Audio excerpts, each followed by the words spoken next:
얘들아 안녕. 좋아, 오늘은 한국사 시간 15강이다. 오늘은 신라 중대의 발전이라는 제목으로 수업을 진행을 해볼 거고, 교과서는 62페이지부터 63페이지 두 쪽을 공부를 할 거야. 우리가 지난 시간에 이제 신라가 삼국을 통일하는 모습을 우리가 봤었어. 그래서 오늘은 그 삼국을 통일한 신라가 삼국을 통일하고 나서 어떻게 그 정치 체제를 다져갔는지, 정치적인 기반을 만들어갔는지 그 내용을 한번 수업을 진행을 해보도록 하겠습니다. 자, 지난 시간에 배웠던 내용을 간단하게 복습을 할 거야. 우리 먼저 백제의 어떤 왕 신라를 강하게 압박했지. 신라가 중국과 연결되는 당항성 지역을 공격하고 신라의 경주까지 가는 중요한 교통의 요충지였던 대야성을 공격해서 김춘추의 사위와 딸을 죽였던 백제의 이 왕 누구였니? 의자왕이었어. 자, 결국에 신라는 고구려에게 동맹을 요청했지만 연개소문이 동맹을 거절하게 되고 이로 인해서 신라는 어디로 넘어갔다? 중국으로 넘어가서 뭐가 결성된다? 나당연합이 결성되었지. 자, 나당연합에 의해서 백제는 멸망하게 되는데 가장 유명한 전투, 백제의 마지막 전투 뭐라고 그랬니 얘들아? 황산벌 전투. 황산벌에선 이 사람이 이끄는 5천 명의 결사대, 계백이 이끄는 5천 명의 결사대가 화랑들을 이끌었던 화랑과 5만 군대를 이끌었던 신라의 누구? 김유신 장군에게 패배를 했다. 백제 같은 경우에는 부흥운동을 벌였다. 예를 들어서 일본이 백제를 위해서 수만 명의 군대, 수백 척의 군대를 이끌고 왔었던 이 연합전투, 바로 백강전투 이런 것들이 있었지만 결과적으로는 지배층이 분열하면서 실패했던 것 여러분들이 기억하고 있을 거야. 백제가 멸망하고 나서는 고구려의 차례였는데 고구려 같은 경우에는 원래 우리가 기억하고 있기를 수나라 막아내고 당나라 막아내고 잘 막았지. 하지만 고구려의 영웅이었던 이 인물이 사망하고 나서 지배층들이 분열하게 돼 이 인물의 이름은 바로 연개소문이었다. 연개소문이 분열하면서 그의 아들들이 권력을 갖고 권력 다툼을 벌이다가 결국에 국론이 분열되어서 고구려는 나당연합군의 공격에 효과적으로 대처하지 못하고 결국에 멸망하였습니다. 까지 공부를 했습니다. 나당 전쟁이 있었지?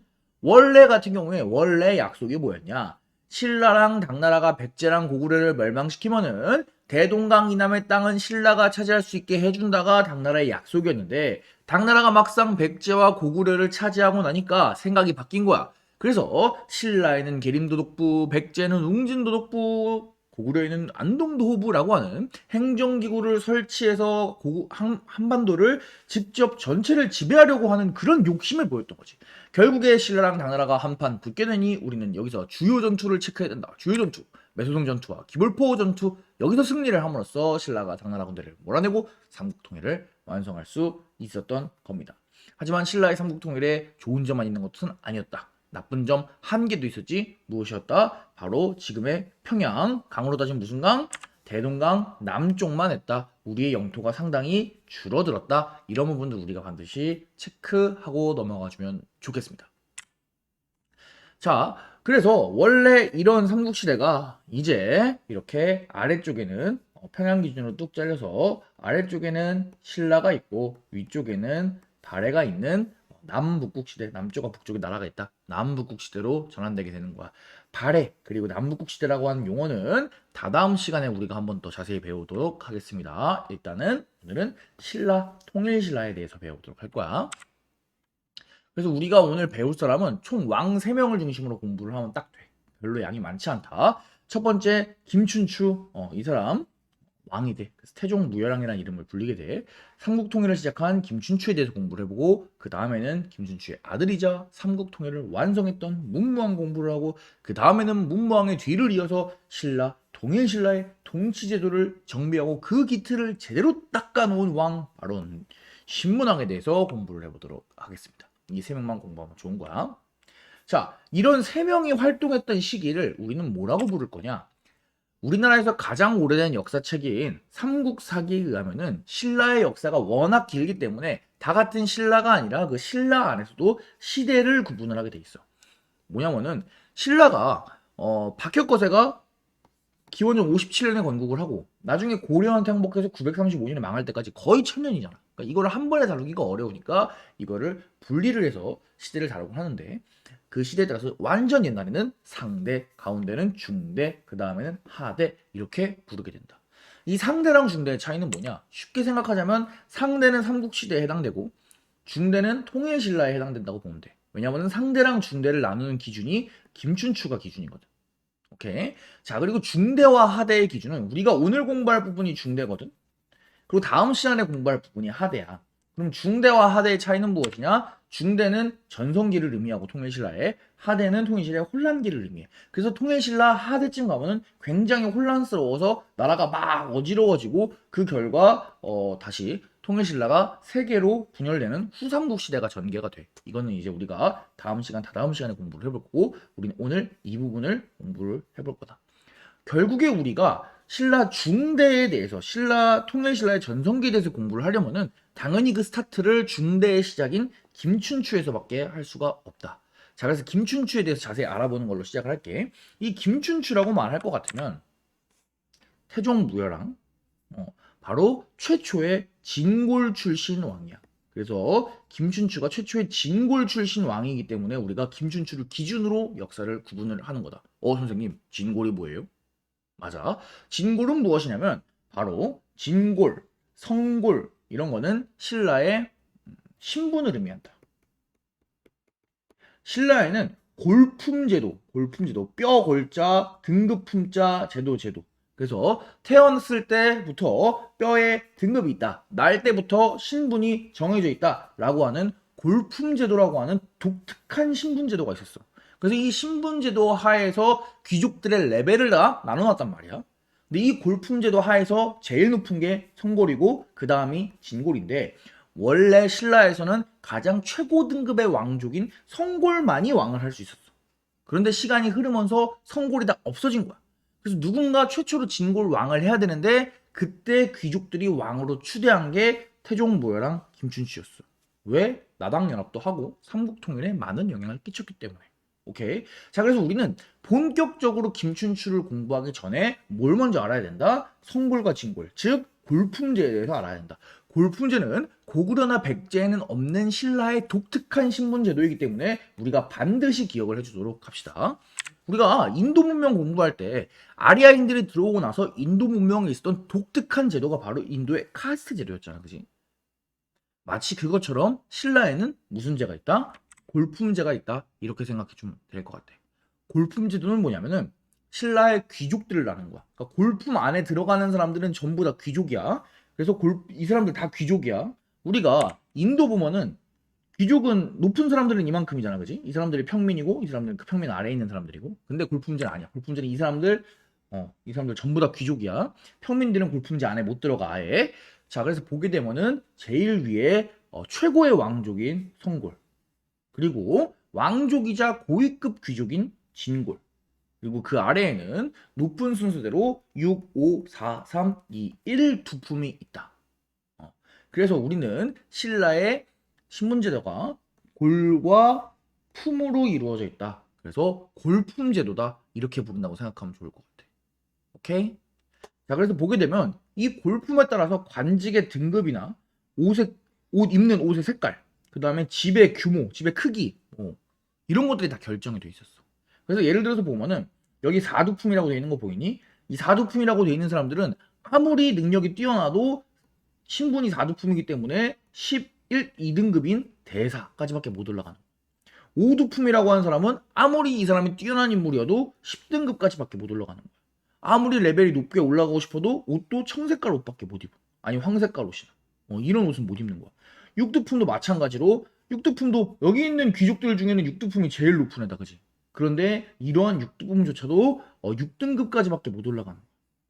각각이 몇 등급에 가야 되는지는 몰라도 됩니다. 오케이? 다만 우리가 알아야 되는 거는 이 골품에 따라서 신라에서 상당히 많은 것들이 결정되었다는 거야. 고위급 귀족인 진골이어만이 최고 등급 벼슬까지 할 수 있는 그런 특권을 얻게 돼. 보면 옷 색깔도 이 사람은 특이한 거, 자색깔, 보라 색깔 입을 수 있지, 그지? 이런 식으로. 그래서 신라에서는 무슨 제도가 있었다? 골품 제도가 있었다. 그래서 여러분들이 골품제를 반드시 알아둬야 됩니다. 자, 그런데 이 골품제도 하에서 최고 등급의 왕족이었던 성골들, 최고 등급 왕족인 성골들이 시간이 지나면서 점점 없어져. 아직도 사실 성골이랑 진골이 어떤 기준으로 나뉘는지는 정확히 밝혀지지가 않았는데 보통 이제 사람들이 생각하는 게 성골끼리 결혼을 해야지 성골이 나오지 않을까 이런 식으로 좀 추측을 하고는 해. 어찌되었든지 간에 좀 폐쇄성이 강했기 때문에 시간이 흐르면 흐를수록 성골들의 숫자가 줄어든 거야. 결국에 진평왕 이후에는 남자 성골이 없어. 신라의 왕은 성골만 할 수 있는데 남자가 한 명도 없어. 보통은 남자가 왕을 하는데 성골 남자가 없으니까 신라에서 어떻게 했냐? 성골 중에 여자, 바로 선덕여왕이랑 진덕여왕이 여왕이 된다. 그래서 우리 역사에 정말 드물게 신라에는 여왕이 있어. 굉장히 특이하지 얘들아. 그지? 그래서 선덕여왕이랑 진덕여왕이 여왕이 됐어. 그런데 이 선덕여왕, 진덕여왕 이후에도 이제 남자 성골이 없는 거야. 결국에 누군가는 진골 중에 최초로 왕이 돼야 되는 거야. 육두품 못 돼. 성골 다음에 진골이 위니까 진골이 왕인 거야 이제. 자, 그런데 그 중에 잘난 놈이 누구였다? 바로 김춘추, 태종 무열왕이었다. 그래서 김춘추가 진골 중에는 최초로 왕위에 올랐고, 우리는 이때는 성골이었지만 이때는 진골이 왕이 됐다. 이제 왕의 그 뿌리가 완전 다르다라고 해서 이 시기부터는 우리가 뭐라고 부르냐? 신라 중대라고 부르는 거야. 그리고 우리가 오늘 이 중대를 공부를 해볼게. 자, 김춘추 이야기 먼저 해볼게. 김춘추는 아까 얘기한 것처럼 진골 출신 중에 최초의 왕이었어. 신라의 중대를 시작했지. 삼국통일을 시작했다. 나당연합을 결성하고 백제를 멸망시키는데 가장 큰 공을 세웠던 인물이 김춘추야. 직접 당나라에 가서 연개소문을 만나고 연개소문이 싫다 그래서 거기에 감금되고 꾀를 발휘해가지고 탈출하고 당나라까지 가서 동맹을 맺고 이거 다 김춘추가 했어. 그리고 백제를 멸망시키는 데도 아주 지대한 공을 세웠지. 김춘추 같은 경우에는 의자왕이 대하성을 공격하면서 김춘추의 사위와 딸을 죽여서 의자왕에 대한 엄청난 분노를 갖고 있었단 말이야. 결국에 백제를 멸망시키고 나서 백제가 항복을 하는 그 자리에서 이제 당나라의 장군 그리고 김춘추 그리고 의자왕 이렇게 사람들이 항복을 하는 그런 자리에서 의자왕한테 자기한테 수를 따르게 하는 그런 방법을 통해서 좀 복수를 하기도 했던 모습을 볼 수 있지. 그래서 어찌됐든지 간에 삼국통일에 큰 영향을 끼쳤어. 김춘추는 왕이 되면서 무엇을 했냐? 왕권을 강화해야 돼. 자기가 진골 출신이었잖아. 그지? 진골 출신인데 다른 진골들이 김춘추가 괜찮은 것 같아요 해서 왕으로 뽑아준 거야. 그럼 다른 친구들이 김춘추가 왕이기 때문에 존경할 수도 있지만 나랑 같은 레벨에 있다가 같은 진골인데 왕이 된 거잖아. 그러면은 성골이 왕일 때보다 조금 말하는 힘이 약할 수도 있잖아. 그래서 김춘추는 오히려 이때 왕권을 강화했던 거야. 자기의 기반을 다지기 위해서. 자, 어떻게 했는지 볼게. 왕의 비서기구라고 할 수 있는 집사부라고 하는 것들을 독립시켰어. 힘을 좀 더 강화시킨 거야. 그리고 집사부의 대장이었던 시중이라고 하는 인물의 레벨을 높여줬다. 강화시킨 거야. 왕의 비서를 강화시킨 거야. 왕의 비서가 강화됐다는 건 즉 왕권이 강화됐다는 거지. 그지? 그럼 반면에 귀족들은 어떻게 하겠어? 왕권을 강화시키면 귀족은 눌러야겠지. 귀족들의 회의기구 약화시켰어. 그리고 귀족들의 대표 상대등이라고 불렀는데 이 사람 약화시켰어. 결국의 핵심은 뭐다? 왕권은 높이고 귀족은 낮추는 게 핵심입니다. 오케이? 이거는 신라뿐만 아니라 어느 나라를 가도 왕권을 강화하면 귀족권을 약화시키고 귀족들의 힘이 세지고 신하들의 힘이 세지면 왕의 힘은 좀 약해지는 그런 역사적인 법칙이랄까? 그런 것들이 있습니다. 자, 다음 문무왕 보도록 하겠습니다. 이 문무왕은 삼국통일을 완성한 거야. 김춘추가 시작했던 삼국통일전쟁을 문무왕 때 완성을 시킵니다. 고구려를 멸망시키고 나당전쟁을 승리로 이끈 게 바로 문무왕이 되겠습니다. 자, 그래서 이 문무왕 같은 경우에는 뭐 삼국통일을 완성했다 정도만 알아두면 되는데 교과서에 없는 내용 중에 재밌는 게 있어. 바로 대왕암 관련된 건데 문무왕은 무덤이 진짜 특이하게 생겼다 얘들아. 이따 사진 보여줄 텐데 무덤이 바닷가에 있어. 바다에 있어. 바다에 돌덩이 하나 있는데 그게 무덤이야. 문무대왕은. 왜 그러냐면은 문무왕은 죽어서 동해안에 용이 되었다라고 드래곤. 드래곤. 이 드래곤이 되었다고 하는 전설이 있어. 재밌지? 보여줄게. 이게 무덤이거든? 그래서 경주 앞에 간포라고 하는 바닷가에 가보면 여기서 저기까지 보여. 이게 무덤이래. 그래서 가까이 사는 위에서 찍으면 이렇게 생겼어. 꽤 커. 사람 손만 한 이 정도 크기 될 거야. 더 작을라나? 이 정도 크기 될 거야. 꽤 커. 이런 무덤이 있어. 그래서 여기 안에다가 장례를 치냈다고 하는데 실제인지 아닌지는 몰라. 근데 기록상으로는 그렇대. 되게 독특하지 않니? 우리가 보통 알고 있는 뭐 돌무지 무덤, 벽돌 무덤, 돌무지 덧낼 무덤 이런 거랑 완전 다르지, 그지? 수중릉이야, 수중릉. 물에 있다 그래서 우리나라의 유일한 수중릉이다. 그래서 삼국유사에 있는 기록을 한번 살펴볼게. 문무대왕이 나라를 다스린 지 21년 만에 돌아가시니 문무대왕이 유언을 한 것에 따라서 동해 가운데 큰 바위에 장례를 치렀대. 그 큰 바위가 이건 거야 이거. 그지? 왕이 평소에 항상 말하기를 나는 죽고 난 뒤엔 나라를 지키는 용이 되어서 신라를 수호하고자 한다라고 했대. 재밌지? 그래서 문무대왕릉을 여기도 했고 문무대왕은 죽어서 이 신라를 지키는 이 드래곤이 되었다라고 하는 너무 지렁이 같이 그렸네.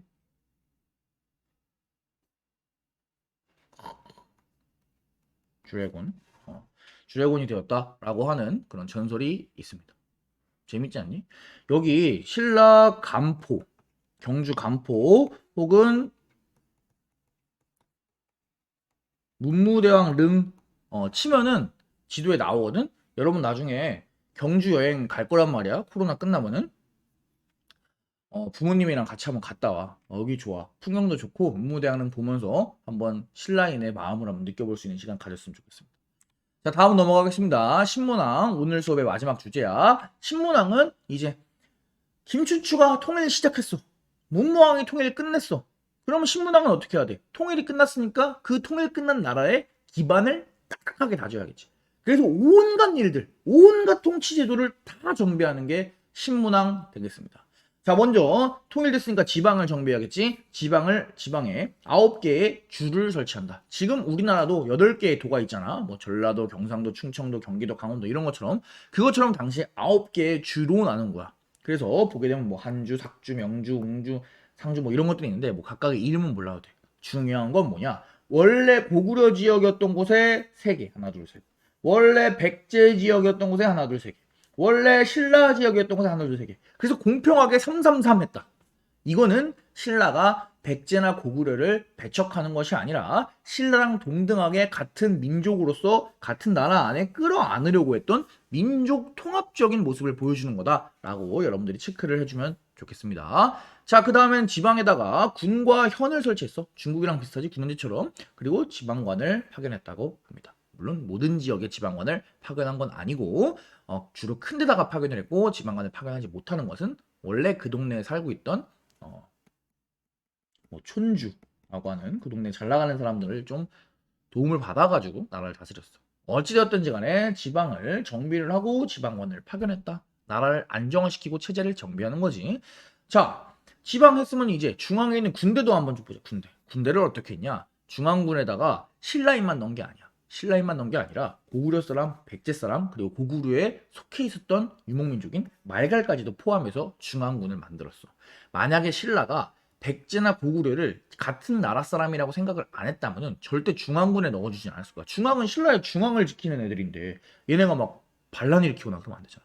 근데 고구려나 백제, 심지어 고구려에 속해 있었던 말갈까지도 포함한다? 이거는 신라가 그냥 단순히 우리는 우리끼리, 우리 원래 신라 출신끼리만 할 거야 이게 아니라 민족 통합을 염두에 둔 그런 움직임이다. 그런 정치적 제스처다. 이렇게 우리가 판단을 해야 할 겁니다. 그래서 이것도 잘 체크를 해주자.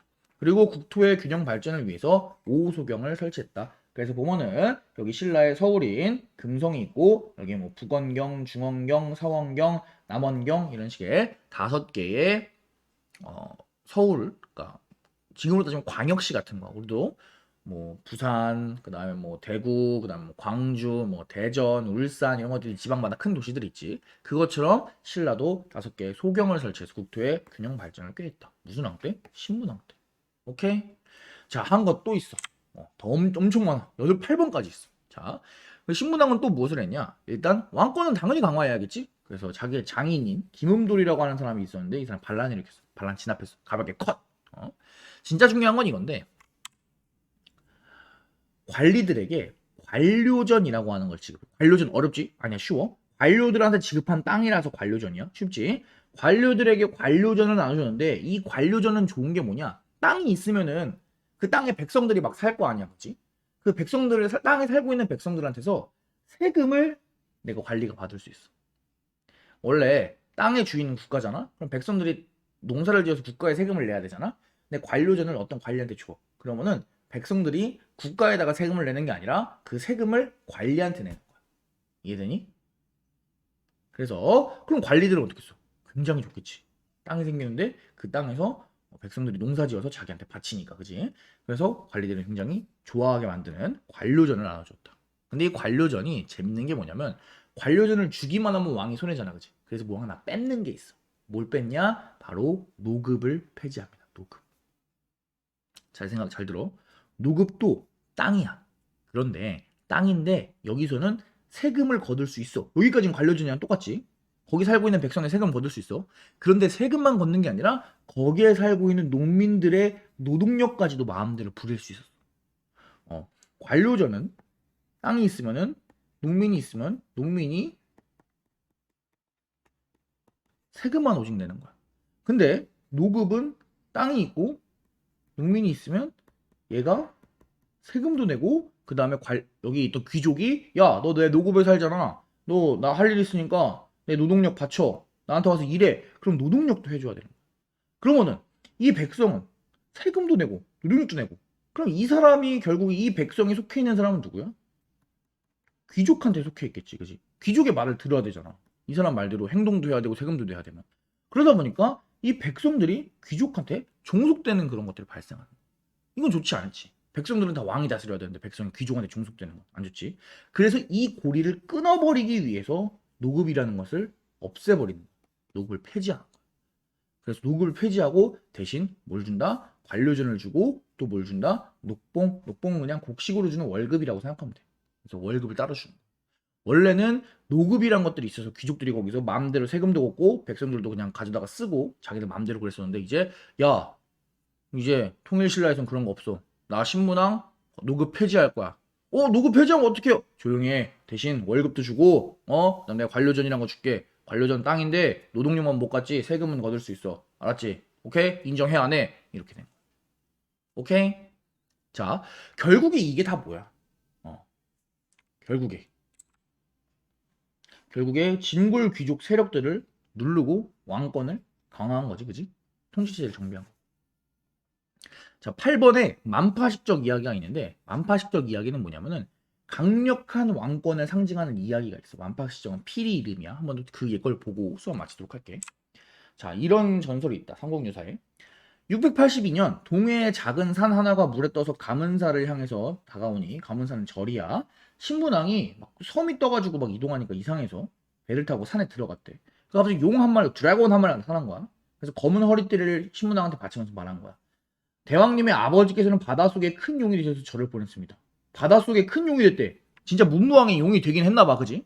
그래서 이 문무왕께서 산에 대나무를 가지고 이 신문왕이 산에 대나무를 가지고 피리를 만들어 불면 천하가 평화로울 것입니다. 라고 용이 알려준 거야. 피리를 만들어라. 그래서 신문왕이 갖고 와가지고 피리를 만든 거야.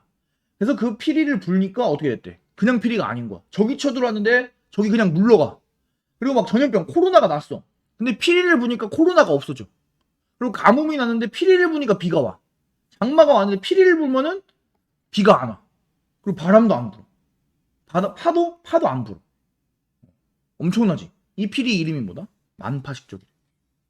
이거 무슨 피리야? 보물피리. 만능피리지, 만능피리. 근데 이거 얘들아 역사책에 써있는 얘기거든? 우리들이 항상 역사책, 사료를 할 때 우리가 비판적 검토해야 되잖아. 이거 진짜 이런 필이 있을까? 진짜 이거거든? 전해지는 게? 이거 진짜 불면은 그럼 방역할 필요 없잖아. 백신 만들 필요 없어. 이거 진짜면은 가서 이거 박물관에 있는 거 경주박물관 가서 이거 피리 불면은 전염병 없어져. 진짜 아니겠지? 그지? 이거 뭘 의미하는 걸까? 신문왕이 이 피리를 만들었던 신문왕이 지금 이것도 하고 온갖 것 다 하잖아. 결국에 뭐야? 그만큼 왕권이 강하다는 거야.